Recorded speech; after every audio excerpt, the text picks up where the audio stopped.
wasn't sure how I would go about doing it, and something that I think I'm going to have to do very specifically so I don't get into copyright issues here. But today we will be making together a Dungeons & Dragons character. So right here is our character sheet, as you can see. And then I have my player's handbook PDF pulled up on a different screen that unfortunately I will not be able to show you guys just because of copyright issues. But we will be making a Dungeons & Dragons character together today. So, first step is that we have to choose our race, right? We have to choose what we're gonna be, and I was coming up with a couple different thoughts that I'd want to do for this video. I thought maybe an elf would be interesting, maybe a half-elf, which is usually what I make whenever I'm playing Dungeons & Dragons, but I decided, just for the sake of the video, with how simple it is and how much of a blank slate it is, we are going to be human. We will be a human. And, that changes not much, because humans are very versatile. In Dungeons & Dragons, they can pretty much be any class. They can do pretty much anything. Now there's different ethnicities and things like that in 5th edition. I'm not really going to mess with that too much, except for picking out a name. If we're going to do a male human, let's see. Ooh, I kind of like this name. Grigor. Grigor sounds strong, sounds powerful. Now, human traits. Your ability scores each increase by 1. That's pretty good.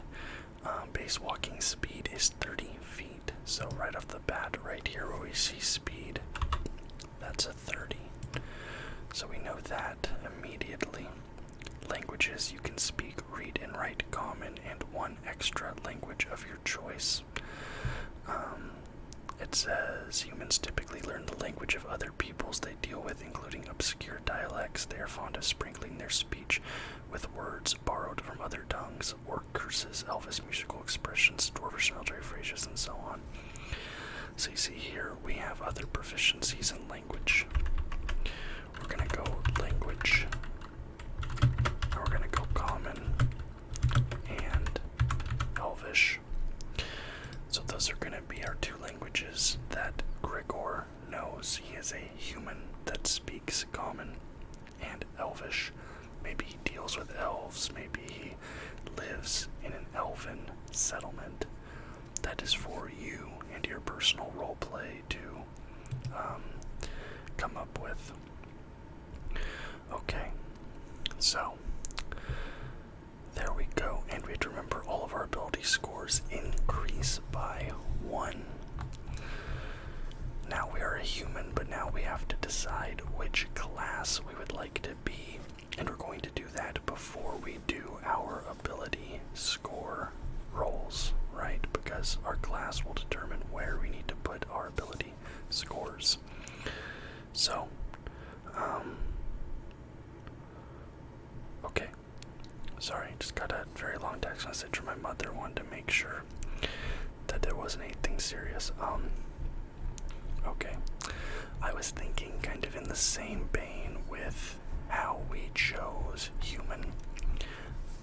Just for the sake of simplicity for this video, not having to pick through, 100 different options, I would go with fighter. Just, a sword and shield fighter type character, like a warrior from World of Warcraft, something like that. So, class and level, we are going to go fighter 1, right? Alignment, for now, we're just going to go neutral. let's just go ASMR. Just to fill out some more things on that top row of our character sheet. So we have Grigor, who is a level 1 human fighter, who is neutral. Okay, so one other thing we fill in here is that a fighter has a hit die of D10, right? So where's our hit dice? Right here. Our hit dice is D10. Simple enough. And at first level, I think we have a total of 1 hit dice. Okay.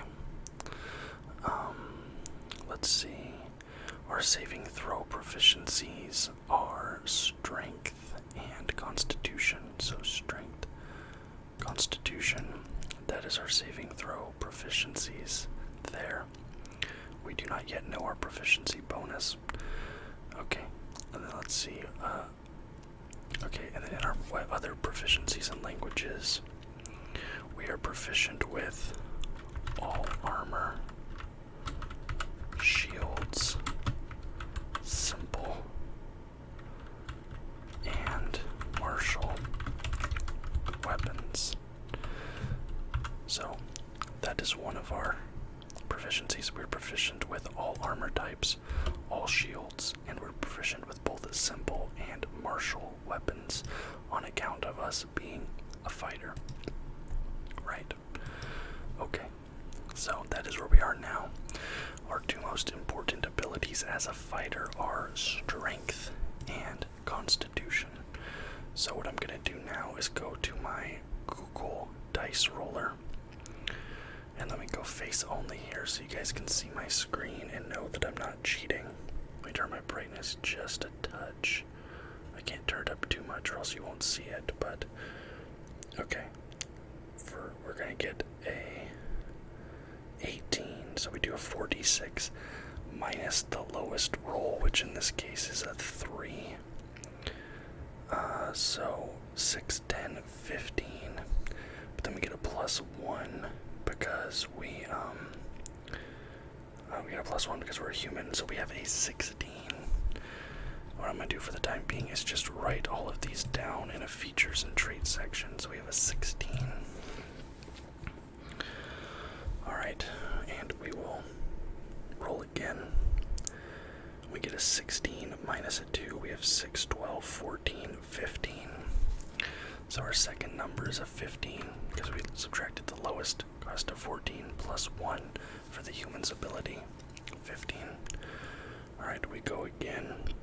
We get a 13, so we get 4, 8, 12, and then we basically just keep that 1 there because we get the +1, so we have a 13.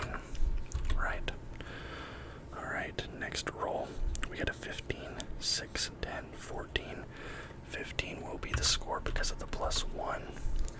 And finally, our final score, we get a 13, which 5, 10, 12, 13, that will be our final scores there as well. Oh, excuse me, we actually do have one more because we have 6 abilities, so final roll, 5, 10, 14, 15 as well on our last score. So we didn't get any 18s, which kind of sucks, but these are our 6 ability scores that we can distribute. We have a 16, a 15, a 13, a 15, a 13, a 15. So the 16s and 15s are nice. And since strength is our most important, we're putting that 16 right there into strength. You know, that's where that's going. 16 goes into strength. Constitution's our second most important, so we're going to put a 15 into Constitution.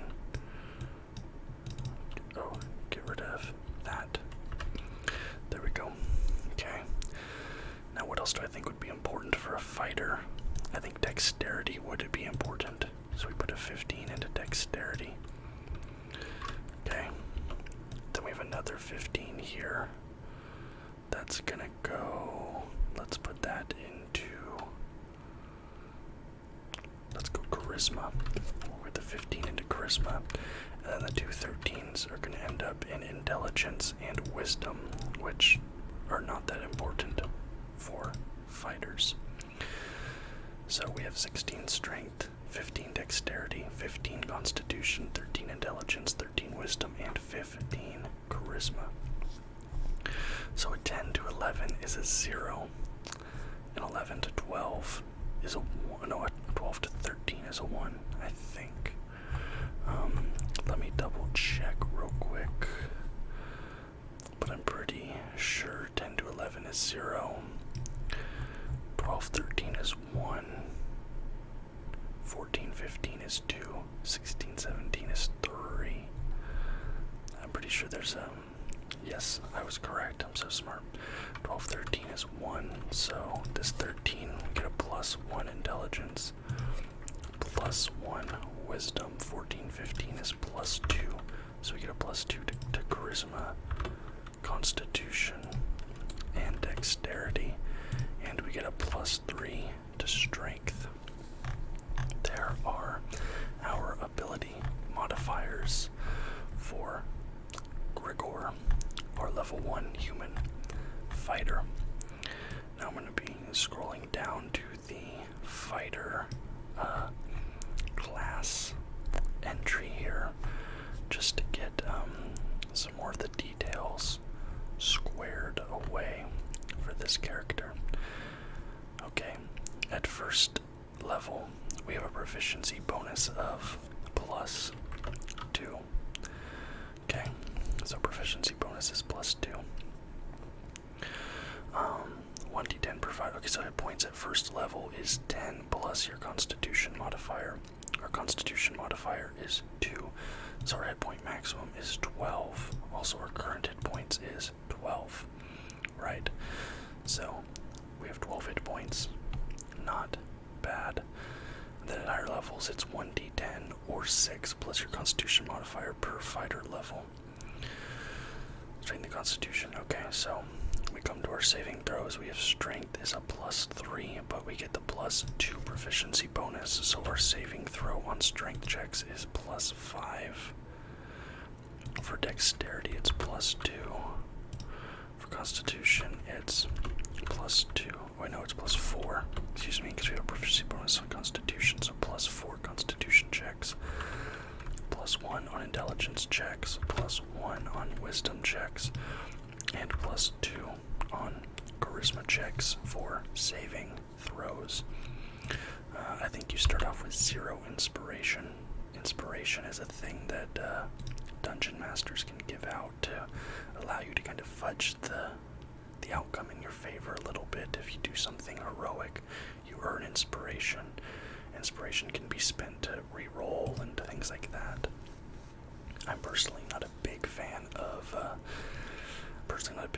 the inspiration system. When I am a dungeon master, I rarely, if ever, give out inspiration points. But obviously that's everybody's personal preference. Okay, now for our skills, we can choose 2 skills from acrobatics, animal handling, athletics, history, insight, intimidation, perception, and survival. 2 of them. I'm gonna go athletics for my first one, just because I want to make like a very athletic, strong person in Grigor. And because of that, I think intimidation should be his second, because he is such an imposing figure that, he's big and imposing and a terrifying, like, beast of a man. So now we come in, athletics is plus 3 for our strength, plus 2 more for our proficiency, so plus 5 to athletics checks. And intimidation is plus 4 in intimidation. And then the rest of these we just fill out, with the corresponding. So acrobatics is plus 2. Animal handling is plus 1. Arcana is plus 1. Hold on, I'm gonna clear my throat. Okay, I'm back. Deception is plus 2. History is plus 1. Insight is plus 1. Investigation is plus 1. Medicine is plus 1. nature is +1. Perception is +1. Performance is +2. Persuasion is +2. Religion is +1. Sleight of hand is +2. Stealth is +2. And survival is +1. Alright, so there are all of our skill checks right there. Okay, so we've gotten that far. Okay, you start with the following equipment in addition to this equipment granted by your background. Okay, so we get chainmail or leather, longbow, 20 arrows. So we're just gonna put this into equipment for now. We have chainmail. We have a martial weapon and a shield. So we'll just go. I'm just gonna put this in parentheses: martial and shield, so I know to pick those out later. Light crossbow. Light crossbow. And 20 bolts. And we're gonna pick the explorer's pack over the dungeoneer's pack, because I feel like it gets a little bit better. Okay, and we get to choose a fighting style. So our fighting style options are archery, where you gain a +2 bonus to attack rolls you make with ranged weapons. Personally, I'm not interested in making a fighter that's a bowman. I think that's the domain of a ranger, right? So defense, while you're wearing armor, you gain a +1 bonus to armor class. Not bad. Dueling, when you're wielding a melee weapon in one hand and no other weapons, you gain a +2 bonus to damage rolls with that weapon. It sounds very similar to a swashbuckler that I have played before in Pathfinder. I was more of a pirate type with a single cutlass and a pistol that I'd sometimes use. Great weapon fighting. That's for 2 hands. I'm not going to do that. Protection. When a creature you can see attacks a target other than you within 5 feet, you can use your reaction to impose disadvantage in the attack roll. You must be wielding a shield. 2 weapon fighting. When you engage into weapon fighting, you can add your building modifier to the damage of the second attack. That protection sounds interesting because I do want to rock sword and shield. So protection. When a creature you can see attacks a target other than you that is within 5 feet of you, you can use your reaction to impose disadvantage on the attack roll. You must be wielding a shield. It's either that or the +1 to armor class, but I think I'm going to go with protection. So here under features and traits, we're going to go fighting style protection, because that seems pretty good, like being able to protect your teammates from harm. Seems good to me. Okay, so I do get that at first level. Do I get second wind at first level? I do get second wind at first level, so that's also coming into features and traits. We have second wind, and second wind says you have a limited well of stamina that you can draw on to protect yourself from harm. On your turn, you can use a bonus action to regain hit points equal to 1d10 plus your fighter level. Once you use this feature, you must finish a short or long rest before you can use it again. So you can just sort of, it's basically a self-heal a little bit, which is kind of solid, especially for a fighter that I'm going to be wanting to wear heavy armor, so I think that's pretty good. Alright. I think that's, yeah, I get the fighting style, I get second wind, and I think that for now I'm good. Right, these are the maneuvers. Do I get any maneuvers yet? I don't think so.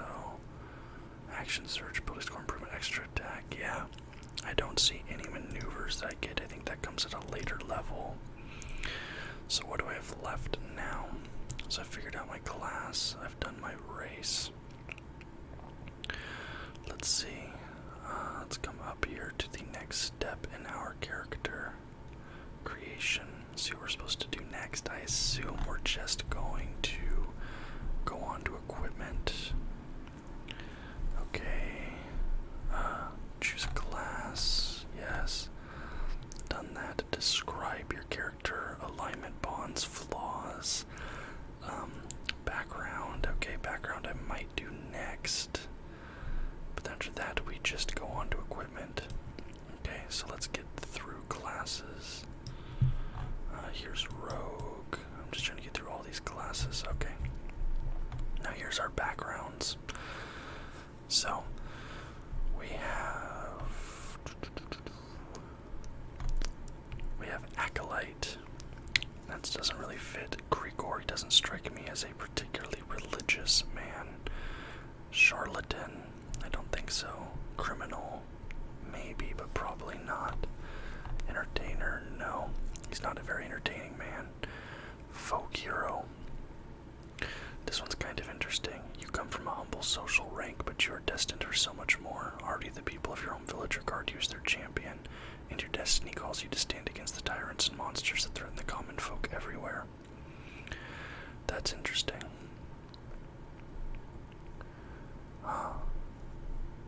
You know, I'm not actually mad about that. You get some other things. I don't really know how useful it'd be for me. Guild Artisan. Hermit, don't think so. Is there maybe one that's Soldier? Now Noble is kind of interesting. The idea of him being a noble. And maybe he chose to leave that behind to become a soldier or something. Variant Noble Knight. Yeah, this could be kind of cool. A knighthood is among the lowest noble titles in most societies, but can be a path to higher status. If you wish to be a knight, choose the retainers feature instead of the position of privilege feature. One of your commoner retainers is replaced by a noble who serves as your squire. Outlander, that's actually kind of cool. Sage, but I want to see if there's just sailor. Probably not. Soldier. I kind of like soldier. War has been your life for as long as you care to remember. You trained as a youth, studied the use of weapons and armor, learned basic survival techniques, including how to stay alive on the battlefield. Okay, so skill proficiencies, I will add the intimidation. Oh, athletics and intimidation are actually the two that were already meant to be here. I already chose those, so I don't think I add anything to that. Tool proficiencies, one type of gaming set, and land vehicles. Okay, and martial weapons. Let's see. I'm just going to pick one of these later, so I'm going to go gaming is one proficiency, and land vehicles. Okay. Then for other equipment, we have a insignia of rank. Insignia of rank. And a trophy taken from a fallen enemy, which could be a dagger, a broken blade, or a piece of banner. I like the idea of him having a broken blade of an enemy. Maybe one that broke off in a chain of his armor or something like that. A set of bone dice or a deck of cards. I like the bone dice, that sounds sick. Bone dice or a deck of cards. A set of common clothes. Common clothes, which I guess can be stored in the backpack of the explorer's pack. And we get 10 gold pieces, which is right there, 10 gold pieces. Okay. Now we get to equipment. Starting wealth by class. We go to fighter. It is 5d4 times 10 gold pieces. So we're rolling 5d4. No. Hold on, I have to remove some of these. 1, 2, 3, 4, 5. Okay, let me bring this back to my face now. Face only. Alright, as you can see, we have 5d4. Let's roll it. We have 11, right? So 11 times 10 is 110 gold.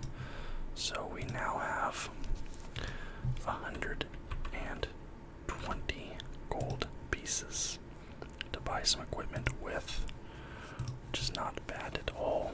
Not bad at all. Okay. Armor and shields, light armor, medium armor, heavy armor. Heavy armor is ringmail, chainmail, splint, or plate. So we have chainmail right now, and I can't afford to upgrade to plate or splint, so that's fine. I'll just leave the chainmail on, which means I have an armor class of 16. Solid armor class 16 there. Okay. Now, oh, here's another thing I can do. This passive wisdom. Perception, my passive wisdom is 1. Okay. Chainmail made of interlocking metal rings. Chainmail includes a layer of quilted fabric worn underneath the mail to prevent chafing and to cushion the impact of blows. The suit includes gauntlets. So we have that. 16 armor class. You have to have a strength of at least 13 to wear it. I have a strength of 16, so I'm good. Alright, now we get to our weapons.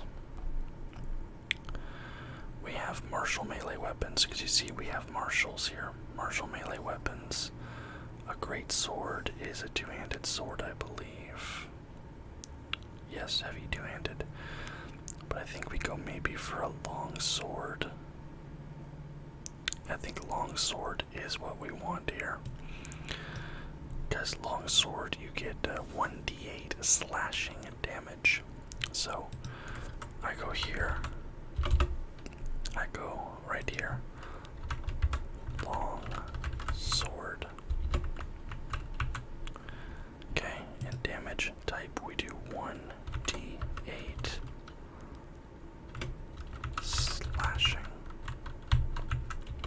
Let's do 1d8 slash, then I guess.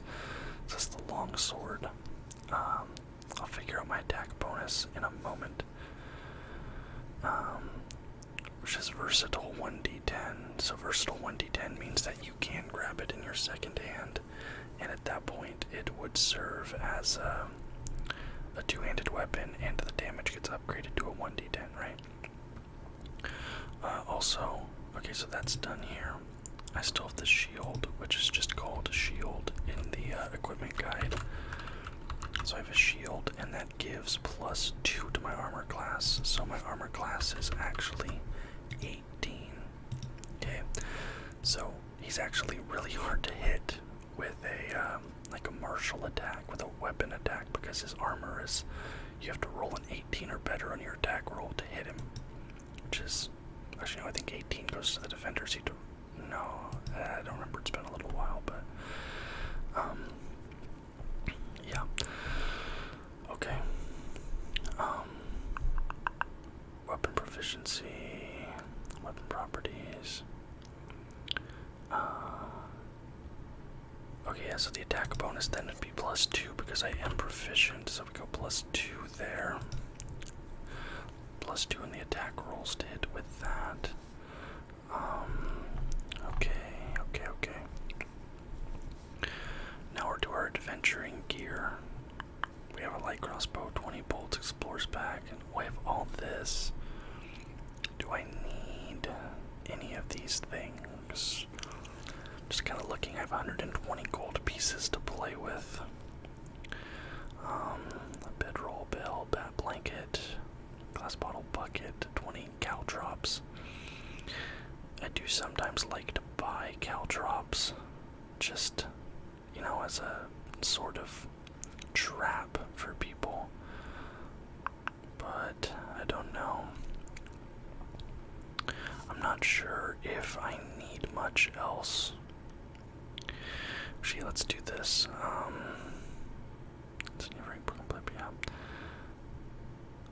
Yeah, I think actually I'm good. Oh, potion of healing is 50 gold pieces. I'm not sure I need that. I'm gonna call it here for now. So let's take one final look at our character. We have created Grigor, who is a level 1 human fighter who's neutral. His background is being a soldier. He has an armor class of 18. His initiative.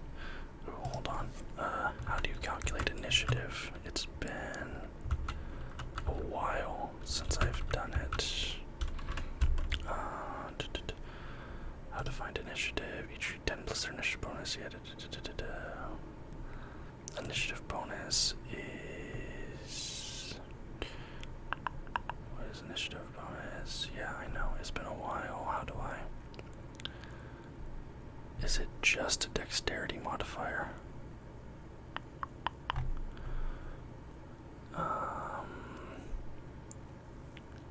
Okay, it is just a dexterity modifier, I guess.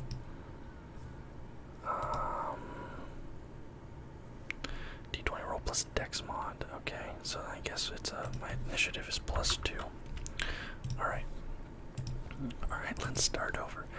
We have created Grigor, a level 1 human fighter who was a soldier. He is a neutral character.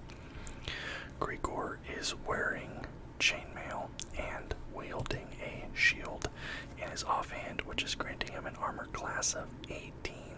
He moves at a base speed of 30 feet and he has 12 hit points. Grigor's hit die is a d10. He wields a long sword that does 1d8 slashing damage and he gets a +2 bonus on attacks. Grigor has a strength of 16, which gives him a +3 bonus. He has a dexterity of 15, which gives him a +2 bonus. He has a constitution of 15, which gives him a +2 bonus. An intelligence of 13, which gives him a +1 bonus. A wisdom of 13, which gives him a +1 bonus.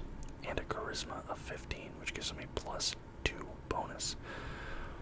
Grigor is efficient with strength checks, giving him a +5 bonus, and constitution checks, giving him a +4 bonus. And he is most skilled with athletics and intimidation, having a +5 and a +4, respectively. Grigor uses a protection-based fighting style, using his sword and shield to defend his teammates, and he has the second wind ability, which allows him to heal himself in the heat of combat. Grigor is proficient with all armor, shields, and simple and martial weapons. He is proficient gaming. Let's say he is proficient with dice. So he gets a +2 when playing dice. He's proficient when playing dice, and he is proficient with land vehicles. Grigor speaks and understands and reads and writes both Common and Elvish. Grigor has 120 gold pieces to his name, and on his person is carrying the chainmail and shield that he wears in addition to his sword. Also in his pack he has a light crossbow, 20 bolts for that crossbow. His explorer's pack, which he carries with him, which contains a bedroll, lanterns, robe, and a water skin, all other sorts of things that he needs to survive, including a food ration. He also carries an insignia of his rank from his time in the military, as well as a broken blade from an enemy that he defeated in combat. Grigor also carries the bone dice that he uses to separate fools from their money, and in his pack keeps a set of commoner's clothing when he wants to disguise himself amongst the public.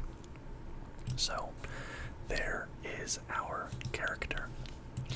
Thank you guys so much for watching this video.